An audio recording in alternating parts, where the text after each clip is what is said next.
I'm speaking today from our farm in the hills of Shenango County. It's a cold March afternoon.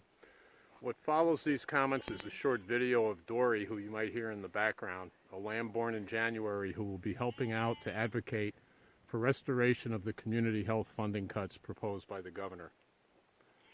In rural New York, we work hard to keep our people, livestock, and environment healthy. Of course, our task is made more challenging due to decades of economic decline, an aging population, and limited resources. Regardless, as rural New Yorkers, we know how to work together and be creative in maintaining our health and way of life, while always being asked to do more with less. Now the governor has proposed another year of damaging funding cuts to our rural public health, prevention, and health workforce programs. 2 days ago, I spoke with one of our elected officials about the closing of a wing in the Oxford Veterans Home a few miles from our farm. They had to shut it down due to a shortage of workers. How can we be expected to develop and create a healthcare workforce to care for our aging rural population when area health education centers are one of the 30 rural public health and health education programs proposed to have their funding cut for a second year? This year's proposed funding cut of 20% follows a 21% cut last year. Our rural community health programs will be asked to continue with about 60% of the funding we operated with 2 years ago if this next cut goes through. Officially, we are told that the justification is for improved efficiency and effectiveness. This strikes me as ignorant of what is happening with community-level health work in rural New York, or simply not caring about what is working and the 20-plus year investment in creating dynamic collaborations to address the health needs of rural New York through the New York State Office of Rural Health.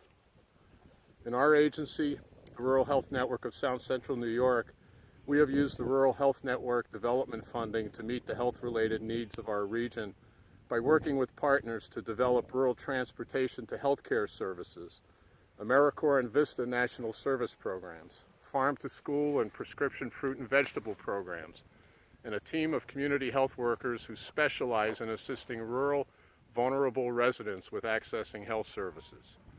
For each dollar of Rural Health Network grant funding we receive, we secure $10 of private, federal, and other state resources to improve rural health. How is this inefficient? Rural health networks have provided on-the-ground leadership across the state as key partners in Medicaid reform. How is this ineffective?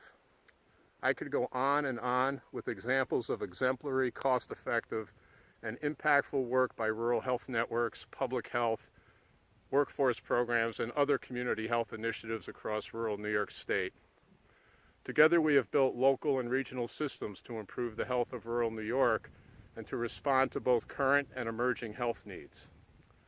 I would argue that the most flexible of the programs have had the greatest impact by allowing us to innovate, build on local assets, and customize services to meet the unique challenges and needs of different rural communities. These proposed funding cuts disrespect rural New York, our mission-driven community, public, and preventative health providers, and most importantly, will result in adverse impacts to the health of rural New Yorkers and communities. After last year's cut, a survey conducted by the New York State Association for Rural Health established that the loss of funding also had a significant impact on local economies throughout rural New York. Please contact your New York State elected officials today and voice your opposition to these ill-advised and damaging funding cuts. Now it's time to feed Dory the lamb her milk. Okay, Dory, here's your milk. There you go. Got all your friends around you today. Dory gets about a quart of milk each feeding.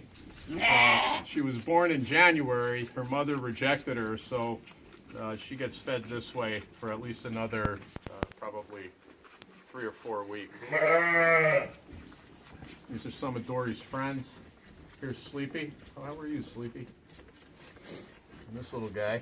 How are you, buddy? Got somebody over here?